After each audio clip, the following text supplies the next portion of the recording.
Hola, hola, compañeros de pedagogía, ya estamos aquí nuevamente. Les habla el profesor Simón Peralta Enzástiga, dentro de la materia en lo que viene siendo profesión profesional, legislación educativa. Es decir, en donde el derecho y la pedagogía se unen, porque como ustedes ya sabemos, la educación es un proceso, es un fenómeno o un suceso social o profesional, como quieras tú manejar, una actividad que no queda al arbitrio de las personas, a su libre albedrío, a su libre manejo, sino que las leyes le van a decir a las personas a las que intervienen dentro del proceso enseñanza-aprendizaje cuáles son las reglas, cuáles son las normas, cuáles son las directrices a las cuales deben someterse las escuelas para que manejemos una educación uniforme, que lo mismo en el norte que en el sur o en el centro se imparta, que las mismas materias que dan en uno u otro lugar sean y que esto no por tanto influya en cuanto a que tengamos diversidad de materias o diversidad de contenidos.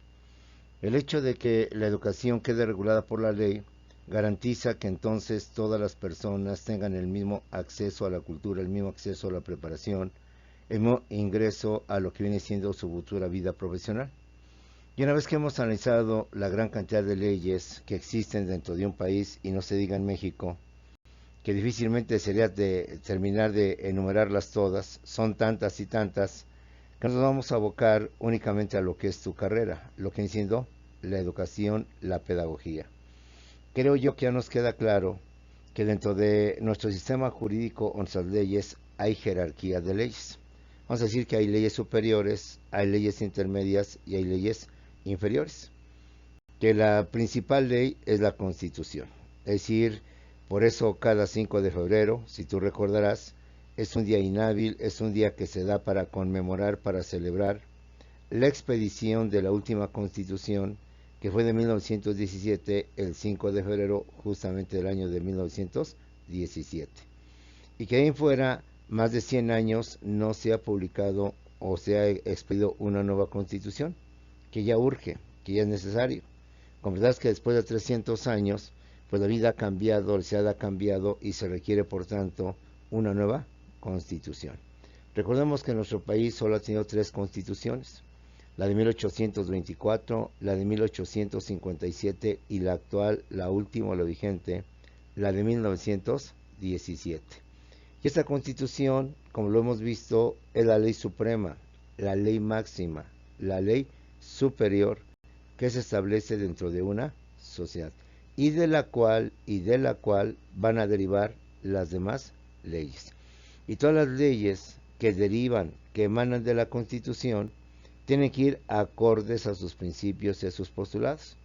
Pues tan pronto una ley no esté acorde con lo que dice la Constitución, esa ley por tanto es una ley inválida, una ley que no tendrá efectos jurídicos toda vez que está contradiciendo lo que viene siendo la Constitución. Pongamos un ejemplo muy sencillo.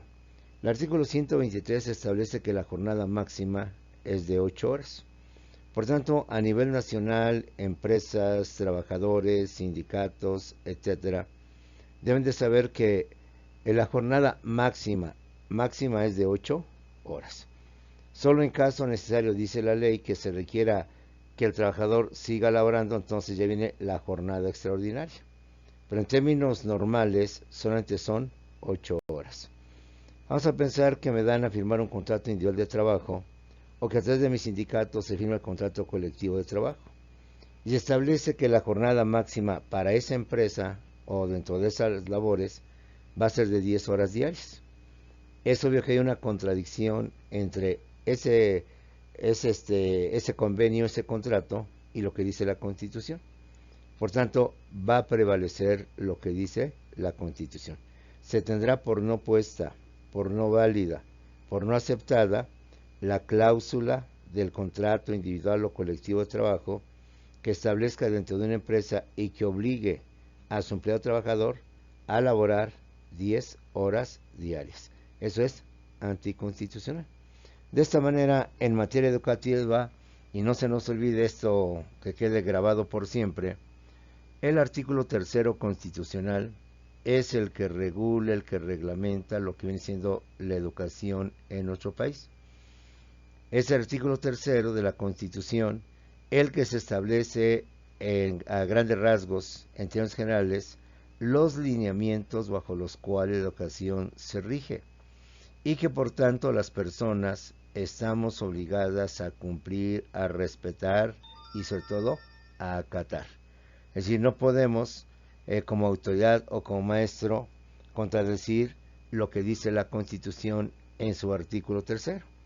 Por tanto, para ti, futuro maestro, esto que es lo que viene siendo el artículo tercero de la Constitución, tómalo, pues como lo digo con respeto, como tu nuevo catecismo, tu nuevo Padre Nuestro que vas de llevar en tu vida profesional, para que como maestro y por qué no como futuro directivo sepas entonces cómo debe de regirse tu escuela, tus maestros, los alumnos y en términos generales todo lo que viene siendo la sociedad mexicana, ¿sí? De esta manera entonces vamos a iniciar con los principios o postulados de la educación que establece justamente el artículo tercero constitucional. El artículo tercero constitucional, como ya lo dijimos, la Constitución como ley suprema o máxima de la sociedad, en su artículo tercero, establece los principios o postulados bajo los cuales se rige la educación en el país. Los mismos que deben de acatar las autoridades, los directivos o dueños de las escuelas, los maestros, alumnos y padres de familia. Si todos los que estamos inmersos en el proceso de enseñanza-aprendizaje, debemos de regirnos y debemos de acatar estas disposiciones que establece la Constitución en su artículo tercero. Desde lo que es la autoridad hasta lo que son los simples ciudadanos, todos al unísono debemos de cumplir con estas reglas, con estos lineamientos que el artículo tercero nos establece y que ahorita vamos a desglosar para mejor entender cuáles son estas normas que regulan la educación en nuestro país. Primeramente, principios o postulados educativos. ¿Qué entendemos por los principios o postulados educativos? Son las reglas, son los enunciados o primicias bajo los cuales la educación se debe regir dentro de nuestro país. Es decir, la Constitución como ley suprema nos establece reglas generales, normas generales, bajo los cuales se va a regular, a reglamentar la educación en nuestro país, para que todos y en todas las entidades federativas manejemos los mismos temas, manejemos el mismo idioma, manejamos y tengamos una educación uniforme. De tal manera que no se diga que en el norte están más avanzados que en el sur, que en el norte tienen mejores materias, mejor calidad de educación y en el sur simplemente están muy mínimos o muy bajos en cuanto a su calidad. No, aquí todos por igual van a recibir la misma educación desde el nivel preescolar hasta lo que viene siendo el nivel medio superior. Ya en licenciatura, como tenemos universidades y algunas de ellas con autonomía, es decir, con independencia del Estado, ya se manejan libremente, pero estamos hablando de licenciaturas o nivel superior. Pero hacia abajo, bachillerato, nivel medio superior, secundaria, primaria y preescolar, deben de acatar lo que dicen estos principios, lo cual no quiere decir que las universidades o la escuela superior no los acate, pero más bien están regulados hacia los niveles que hemos mencionado. ¿Qué son los principios o postulados educativos? Son las reglas, son los enunciados o primicias bajo las cuales la educación se rige o se va a regir en nuestro país. Y reitero, todas las personas o agentes que intervienen en el proceso de enseñanza-aprendizaje deben acatar, cumplir y sujetarse a estas disposiciones. Pues cualquier acto, cualquier disposición que contradijera lo que vamos a leer, a analizar, a reflexionar, sería un acto anticonstitucional. Y por tanto, la autoridad, el maestro, el directivo, están actuando indebidamente, anticonstitucionalmente, en contra de estos principios. Son muchos los principios, son demasiados los principios que establece el artículo tercero. Vamos a tratar de aglutinarlos por grupos y para que más o menos los que tengan algo en común los vamos a manejar así como un grupo en común. Primeramente, el artículo 3 establece la rectoría del Estado en educación. Es decir, quien debe manejar la educación en nuestro país es el Estado, es la autoridad.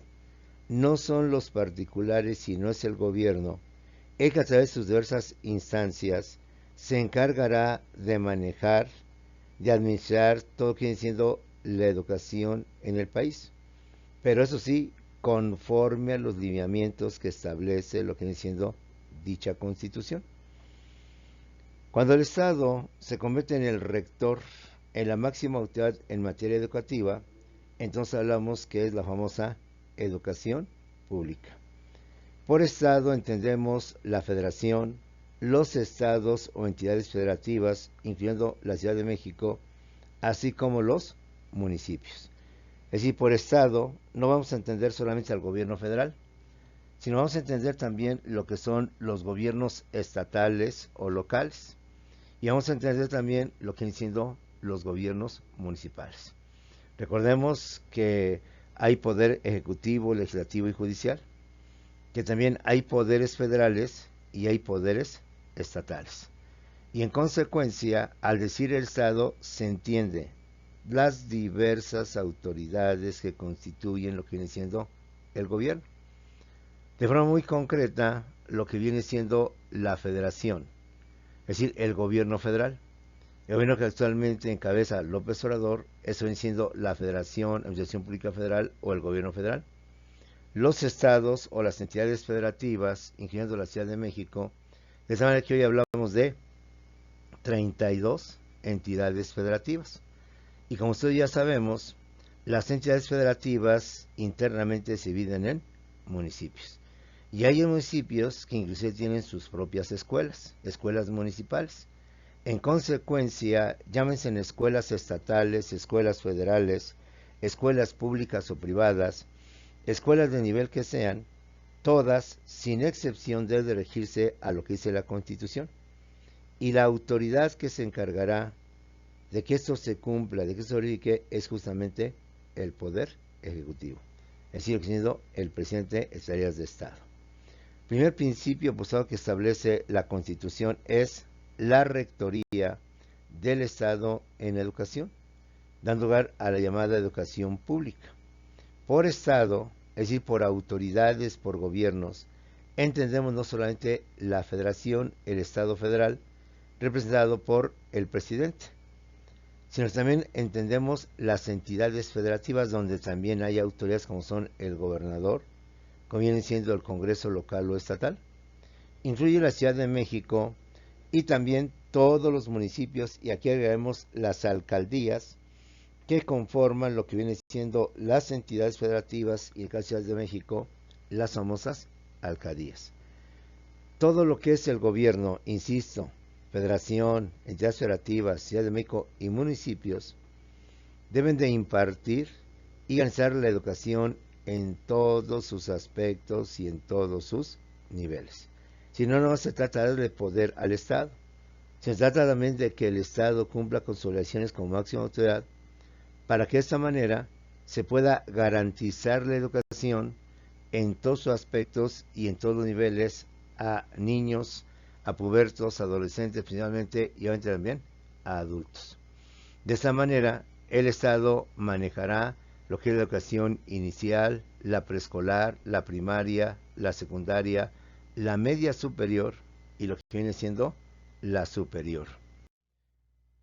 Corresponde al Estado la educación por medio del Poder Ejecutivo a través de la Secretaría de Educación Pública principalmente y sus organismos descentralizados como son la Universidad Nacional Autónoma de México, la UNAM y el Instituto Politécnico Nacional, es decir, el IPN. ¿Quién es el Estado? Para efectos de nuestra clase, el Estado viene siendo la autoridad o viene siendo los poderes públicos. Ahora, como tú ya lo sabemos, hay tres poderes públicos o tres autoridades. El Poder Ejecutivo, que es el presidente, el Poder Legislativo, que es el Congreso Nacional o Congreso de la Unión, y el Poder Judicial, que está representado por la máxima autoridad, que es la Suprema Corte de Justicia de la Nación. Por tanto, Si el Estado es el que va a regular y a manejar la educación en nuestro país, la pregunta es, ¿qué entendemos por Estado? ¿Al poder ejecutivo, al legislativo, al municipal o al de las alcaldías? Por principio, entendemos que el Estado encargado de la educación viene siendo el gobierno federal, es decir, el presidente de la República Mexicana, el titular del poder ejecutivo, quien para poderlo hacer, es decir, para poder manejar la educación, lo hace a través de la SEP, la famosa Secretaría de Educación Pública.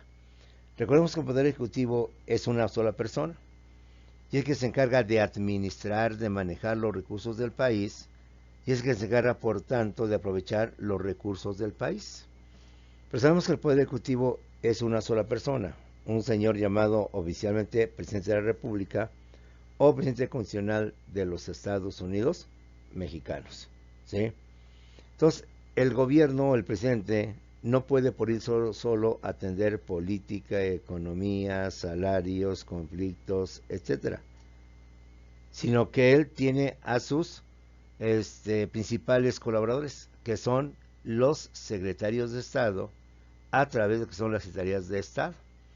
Y para efectos educativos, la que nos interesa o la que se encarga de aplicar y de ejecutar el artículo 3º constitucional es justamente la SEP, la Secretaría de Educación Pública, como la principal encargada de manejar todo el Estado con la educación pública de nuestro país. De igual manera, y con apoyo a esta Secretaría, esta dependencia oficial, están organismos descentralizados que también contribuyen y que parecen al Estado en lo que viene siendo la educación del país, principalmente a nivel profesional, como son la UNAM, Universidad Nacional Autónoma de México, y el IPN, Instituto Politécnico Nacional. Entonces, como puedes ver, en una forma muy simple y clara, el titular, o el encargado de la educación de nuestro país es el presidente. Pero imagínate cuántas escuelas tenemos a nivel nacional y cuántos alumnos y cuántos turnos tenemos a nivel nacional. ¿Cuántos maestros tiene el gobierno para poder hacer que las personas tengan educación? Entonces, de esta manera es el presidente de la educación pública las que se encargan de administrar, de manejar todo lo vinculado con la educación en nuestro país.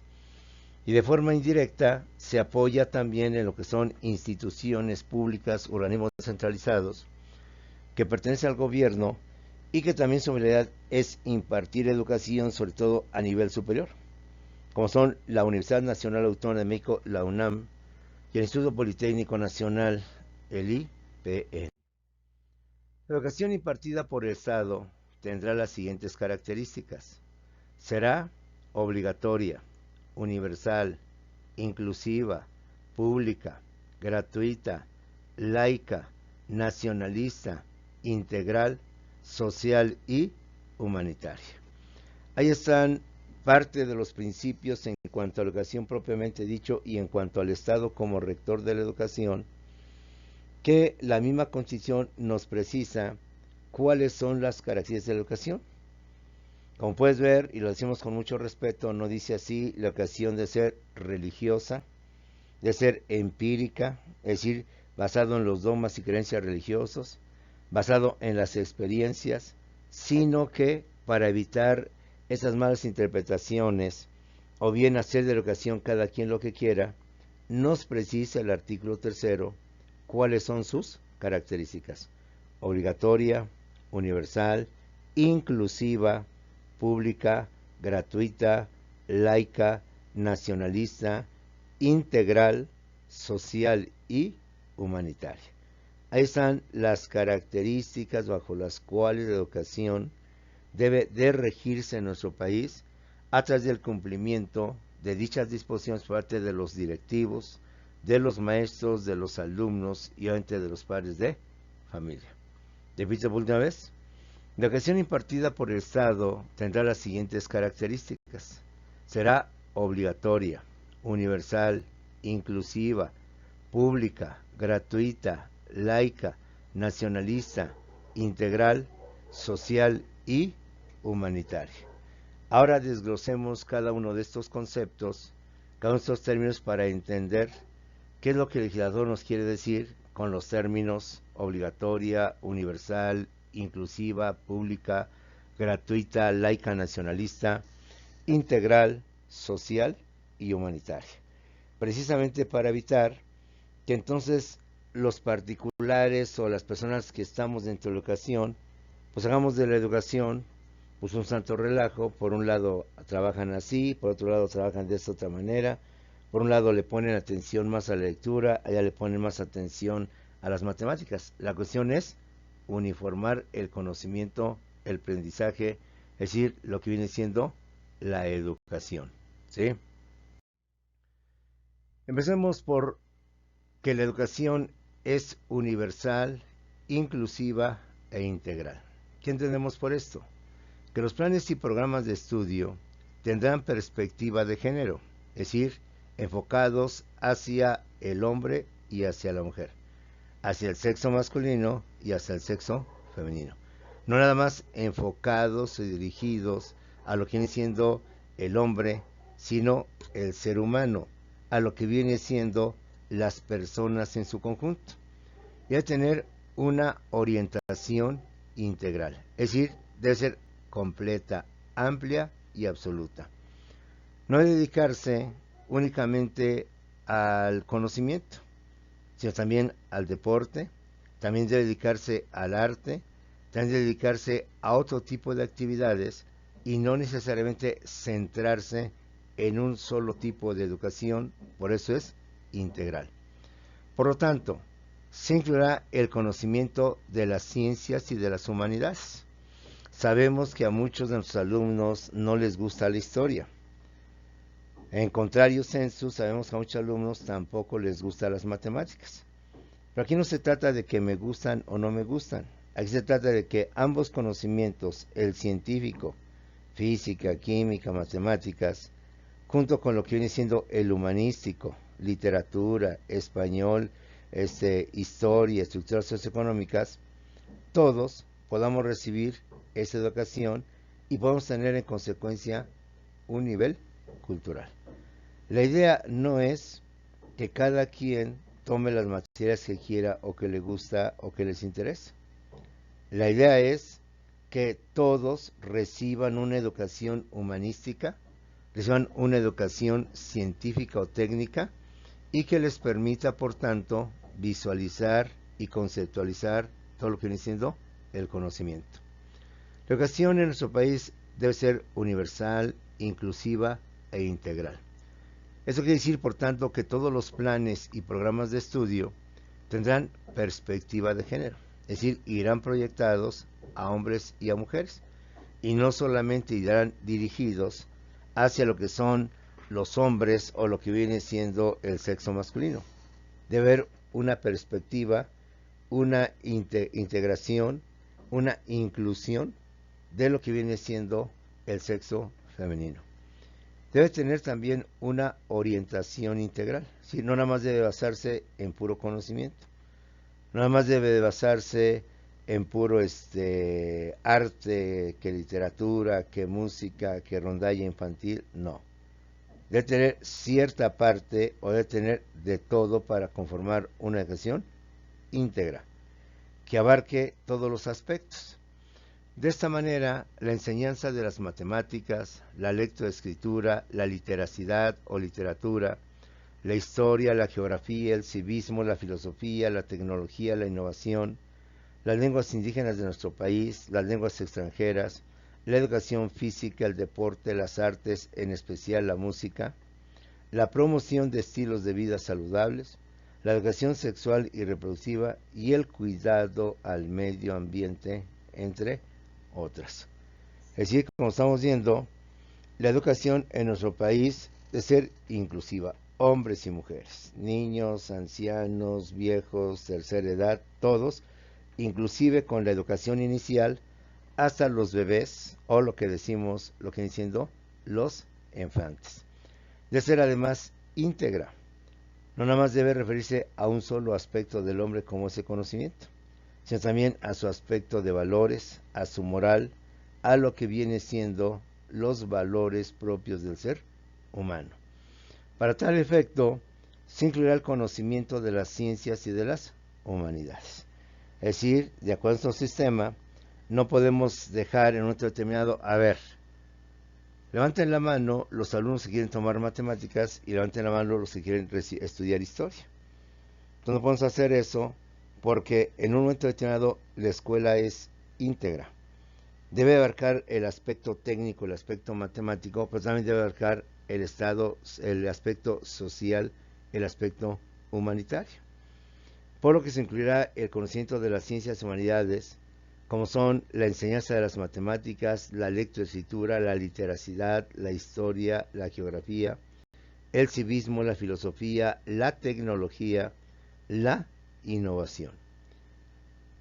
Las lenguas indígenas de nuestro país, las lenguas extranjeras, la educación física, el deporte, las artes, en especial la música, la promoción de estilos de vida saludables, la educación sexual y reproductiva y el cuidado al medio ambiente, entre otros aspectos. Se trata pues de que las personas no solo aprendan conocimientos del aspecto cognitivo, que tengan una educación saludable o una vida saludable a través del deporte, a través de los ejercicios, que tengan una sensibilidad por el arte, por la música, por la pintura, para poder entender a los grandes maestros de lo que representan la música, lo que representan la literatura, etcétera, etcétera.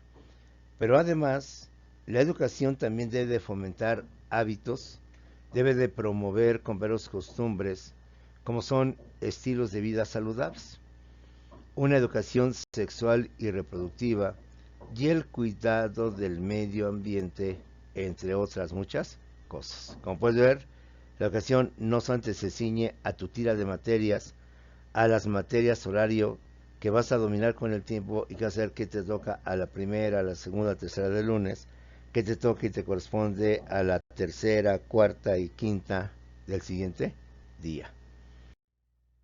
La educación será inclusiva, al tomar en cuenta las diversas capacidades, circunstancias y necesidades de los educantes. Hay que tomar en cuenta que nuestra educación, compañeros, va a incluir a todos los sectores de la población, sean cuales sean sus condiciones. Porque en todo momento es una educación inclusiva, que incluye a todas las personas y que dada la diversidad de capacidades o de condiciones físicas o psicológicas, no los podemos despreciar, ni mucho menos anular o hacerlos a un lado. De tomar en cuenta todas las diversas capacidades, las circunstancias y las necesidades que tienen los educandos, para que de esta manera cada sector poblacional, dadas sus condiciones, sus capacidades y sus necesidades, puedan recibir una educación acorde a esas capacidades, acorde a esas circunstancias, y no bajo el argumento sencillo y fácil de que al no ser una persona en plenitud de facultades psicomotoras, en plenitud de facultades emotivas o cognitivas, te vamos a anular. El Estado, por tanto, debe de atender la educación para todos los sectores, para todas las condiciones, para todas las diversas capacidades. Y no únicamente abocarse, pues vamos a decirle, a las personas en estado normal, por decirlo así de alguna manera. Entonces, la educación será inclusiva. Todos sin excepción, el Estado debe de garantizar educación. No nos importa, nos debe importar sus condiciones, sus capacidades, sus circunstancias o sus necesidades.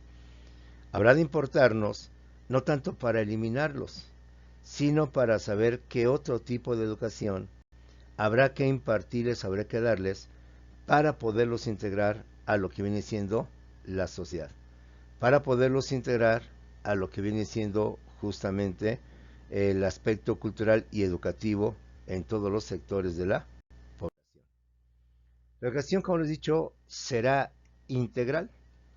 No más debe ser basada una educación en el conocimiento, sino que debe de educar para la vida, con el objeto de desarrollar en las personas capacidades cognitivas de conocimiento, de aprendizaje, de materias propiamente dichas, sino también socioemocionales, afectivas, propositivas, de convivencia, de solidaridad, de unión, y también físicas, es decir, haciendo deporte, haciendo ejercicio, que les permitan alcanzar su bienestar.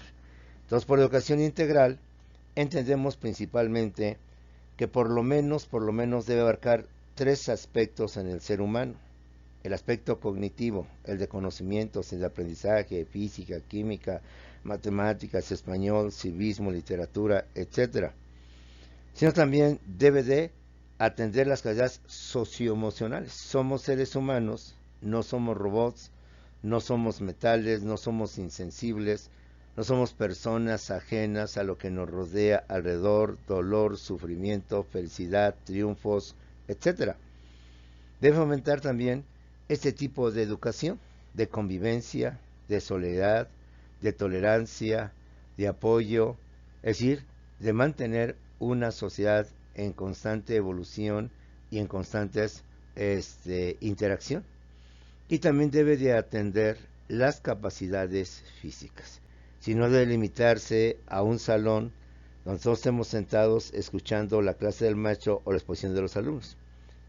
Que debe haber un momento de relajamiento, de ejercicio, para que los cuerpos no se metan en sedentarios y en consecuencia traigan ciertas anomalías a los fines de su desarrollo, sino hacer que el joven, el niño, se mueva, se desenvuelva, como decimos por ahí, estire los huesos, mueva el cuerpo, que le permitan a la postre mantener un estado saludable y poder alcanzar lo que viene siendo el bienestar. La educación en nuestro país debe de ser gratuita. Si toda la educación que el Estado imparta será gratuita sin costo alguno. El Estado, para tal efecto, apoyará la investigación e innovación científica, humanística y tecnológica, para lo cual el Estado deberá proveer los recursos y estímulos suficientes. Es obligación del Estado manejar la educación en nuestro país. Manejar no significa nada más estar viendo a ver cómo lo hacen, sino que debe de apoyar y debe de financiar todos los proyectos o demás que se lleven a cabo dentro de las escuelas, fuera de las escuelas, y con el fin o bajo la finalidad de la educación. Es por ello que el Estado debe procurar que la educación sea gratuita, sin costo alguno a lo que vienen siendo las personas, los individuos. Por eso el Estado apoyar la investigación e innovación científica y humanística y tecnológica, para lo cual deberá proveer recursos y estímulos suficientes, es decir, dinero, todo el recurso monetario, el recurso financiero, el recurso que necesita para que las escuelas puedan solventar sus gastos, desde el pago de la nómina hacia los maestros, hasta que siguen siendo las reparaciones o las atenciones al mobiliario o al inmobiliario, que por razones obvias y con el transcurso del tiempo se llega a deteriorar. El Estado además debe garantizar que los materiales didácticos, la infraestructura educativa, los edificios, las instalaciones, su mantenimiento y las condiciones del entorno sean idóneos y contribuyan a los fines de la educación. Es decir, el Estado asume un papel muy importante no solamente para manejar, no solamente para ordenar o para hacer que se cumplan disposiciones del artículo 3 constitucional, sino para garantizar que la educación sea sin costo adicional o sin costo alguno a la preparación de los estudiantes. Sabemos que en ciertos niveles se requieren laboratorios de física, de química, de computación, que estos deben estar equipados con las herramientas, equipos o instrumentos necesarios para ello. Microscopio, matraces para el caso de física o de biología, computadoras para el caso de lo que viene siendo las tecnológicas, y así por el estilo. Mobiliario e inmobiliario adecuado hacia creciendo los educandos. Todos estos trabajos de infraestructura, todos los recursos materiales y además lo que implica su mantenimiento, deberán ir por parte de lo que viene siendo el Estado. De alguna manera, con estas acciones, la educación se convierte gratuita o es gratuita. Pues imagínate que para que los alumnos puedan tener acceso a una computadora, entre todos se cobran para comprar 4 o 5 computadoras, pues entonces ya no es tan gratuita. Imagínate que para que en un momento determinado los jóvenes puedan tener laboratorios de biología con lo que vienen siendo los microscopios o el equipo de química, matraces y no sé cuántas cosas más, que a los alumnos se les pidiera que entre todos ellos cooperaran para comprar dicho equipo. Entonces, de alguna manera, ya la educación no sería gratuita. De alguna manera, la educación tendría un costo que le repercutía en las finanzas de las familias. Y la idea es que el Estado asuma todos estos costos, incluyendo el pago de salarios y de sueldos a lo que viene siendo el personal docente, el personal administrativo y el personal técnico y directivo dentro de lo que viene siendo una escuela. Entonces, la educación, en ese sentido, ¿por qué se refiere a que ser gratuita? Otro postulado importante es que la educación debe ser nacional o nacionalista. En cuanto, sin hostilidades ni exclusivismos, atenderá a la comprensión de nuestros problemas, el aprovechamiento de nuestros recursos, a la defensa de nuestra independencia política, al aseguramiento de nuestra independencia económica y a la continuidad y acrecentamiento de nuestra cultura. Si usted lo quiere ver, aquí tiene la educación en nuestro país un rasgo o un sesgo eminentemente político, eminentemente social y por tanto también económico. Esta parte de la cuestión aparentemente no es bien conocida o desconozco yo las razones por las cuales las escuelas lo ven como algo que les espanta. Recordemos que la política mexicana, perdón, la pedagogía mexicana o la pedagogía nacionalista, en Osaba Justo Sierra, Antonio Carrillo y muchos otros grandes pedagogos de nuestra historia como Enrique Rebsamen, sostenían que la educación debe de basarse en la política, en el civismo, en el derecho. ¿Por qué? Pues a estas materias se va a atender lo que dice esta parte de la Constitución. Atenderá la comprensión de nuestros problemas. México es un país que está infecto de muchísimas cosas de diversas naturalezas. Pues empecemos no solamente a verlos, sino a comentarlos, a debatirlos, a reflexionarlos y a pronunciar esos problemas que padecemos: inseguridad, extorsiones, narcotráfico, secuestros, levantones de personas, asesinatos, muertes, desaparición de personas. Entonces, atendamos desde que los jóvenes o los niños tienen conciencia a que vean justamente eso, tomando conciencia de la problemática nacional. Que nuestro país no es un paraíso donde todos somos felices, sino que hay desigualdades, hay inequidades, no hay justicia, y se supone que la educación nos debe permitir accesar, analizar esos problemas. Debe atender también el aprovechamiento de nuestros recursos. México es inmensamente rico en recursos marítimos, en recursos terrestres, en recursos de lo que viene siendo la atmósfera, pero no los hemos sabido aprovechar, no les hemos sabido dar un empleo correcto o útil. Te pongo un ejemplo muy sencillo. México está rodeado por el Golfo de México, el Océano Atlántico y el Océano Pacífico, desde el norte hasta el sur, y todo lo que es la costa este y la costa oeste. En consecuencia, como puedes ver, México tiene recursos marítimos de toda índole en gran cantidad, incluyendo los famosos mariscos. Al tener este enorme espacio de recursos naturales, es lo que, si lo aprovecháramos bien, los mariscos como fuente de alimentación en nuestra alimentación sería económica. Pero como tú bien lo sabes, cada vez que hemos podido ir a alguna marisquería a degustar este tipo de alimentos del mar, son demasiados caros, desde el famoso cóctel de camarones o el clásico cóctel de ostiones, hasta otro tipo de platillos que implican también elaboración de productos marinos. Entonces, como puedes ver, ahí hay una falla en que, a pesar de que México está por dos grandes océanos rodeado y con una inmensidad de fauna animal marítima, no hemos sabido aprovechar esos recursos. Hoy lo tenemos con el litio. Hoy el litio está convirtiendo en el oro del siglo XV, en el oro del siglo XVI. Se está convirtiendo en el petróleo o el oro negro de los recientes siglos por los cuales los países luchaban por esto. Ahora el litio da sus características para lo que viene siendo la tecnología o lo que viene siendo la nanotecnología, ha adquirido una gran relevancia. Y en consecuencia, el Estado propone que el litio lo maneje la nación a través del Estado, a través de la autoridad. Pero hay personas quienes piensan que son los particulares, empresas extranjeras, quienes deben manejar este nuevo oro que constituye el litio.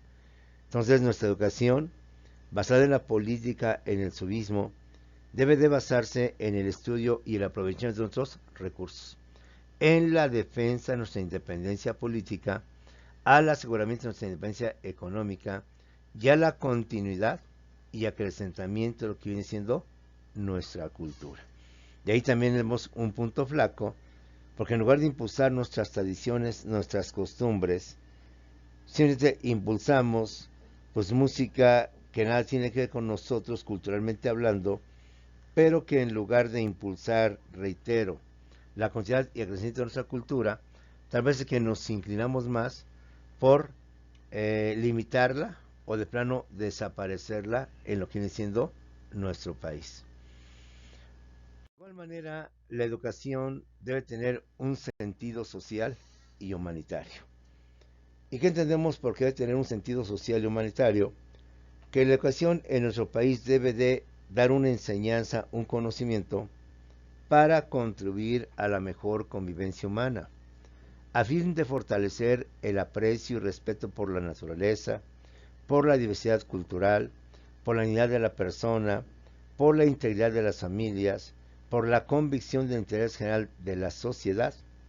También debe de velar por los ideales de fraternidad e igualdad de derechos de todos, evitando los privilegios de razas, de religión, de grupos, de sexos o de individuos. Uf y recontra uf. Aparente muy largo, pero muy claro. Sí, nuestra educación, compañeros, insisto, no debe basarse solamente en materias, en adquisición de teorías, de leyes, de autores, de fechas, de acontecimientos, de sucesos, de definiciones de términos, conceptos. Sino que debe de fomentar o contribuir a la convivencia humana, a lo que no se logra. Es más, si no lo logramos en los salones, menos lo vamos a poder lograr en la sociedad. Como os he dicho, los salones son muy divididos, son muy apartados, son muy dados a formar dentro de un grupo, grupitos, y cada grupito se maneja a su manera. Y cada grupito a su vez no es bien visto por los demás grupitos, y entonces esto impide que haya una sana convivencia, una buena relación entre los jóvenes. Su egolatría, su pedantería, su soberbia, entre otros factores, hace que los jóvenes no se unan, no forjen lazos de convivencia humana, no busquen lo que viene siendo la integridad, la convicción de interés general, los ideales de fraternidad, de igualdad, de derechos de todos, tratando de evitar los privilegios de raza, religión, grupos, de sexos o individuos. De igual manera, se basará en el respeto irrestricto de la dignidad de la persona, con un enfoque de derechos humanos y de igualdad sustantiva, tenderá a desarrollar armónicamente todas las facultades del ser humano y fomentará en él, a la vez, el amor a la patria, el respeto a todos los derechos, las libertades, la cultura de paz y la conciencia de la solidaridad internacional, en la independencia y en la justicia. Promoverá la honestidad, los valores y la mejora continua del proceso de enseñanza-aprendizaje. Que permíteme decírtelo, por lo poquito que yo he vivido, de más de 30 años como maestro, te puedo decir con plena seguridad que todo esto no es sino más que paja. Que todo esto lamentablemente no se ha cumplido dentro de las escuelas, dentro de los salones, dentro de lo que viene siendo la educación propiamente dicha. Recordemos que la educación no solamente es transmitir conocimientos, la educación también nos enseña a manejar comportamientos, a tener educación y respetar las personas o las casas ajenas, evitando cosas que puedan afectar. ¿Quiénes alguna vez no recibimos el regaño de un papá? Aquí no haces eso. Aquí respetas, esta no es tu casa, esta es la casa de tus padrinos y aquí no quiero que andes sueltos de las camas. El respeto. Ve ahora en las escuelas, en los salones, en los pasillos, en las aulas, groserías y más groserías, antisonantes, recordatorios del 10 de mayo y no sé cuántas cosas más. Hay divisionismo, hay egoísmo, hay separatismo entre los grupos, no hay unión. Si no hay unión en un grupo, menos podemos exigir y pedir unión entre los grupos. Por tanto, menos podemos pedir unión entre la escuela. Ahí, jóvenes, ahí tenemos los principios bajo los cuales la educación en nuestro país debe de regirse. Yo te invito a que los analices con profundidad, no los veas como choro, sí. Ve ahí esta diapositiva, muy extensa en palabras, muy extensa en oraciones. Pues te aseguro que si le ponemos tantita atención a cada uno de estos aspectos, ejemplo, debe de fomentar la igualdad sustantiva, desarrollar armónicamente la sociedad del ser humano, debe fomentar el amor a la patria, el respeto a todos los derechos, las libertades, la cultura, la conciencia de la sociedad, la independencia, la justicia, promoverá la honestidad. ¿Y cuándo se ha prohibido la honestidad en las escuelas? El alumno sigue sacando acordeón, el alumno sigue copiándose, pasándose las respuestas y las tareas en los salones. ¿Dónde está la sinceridad, la honestidad de las personas?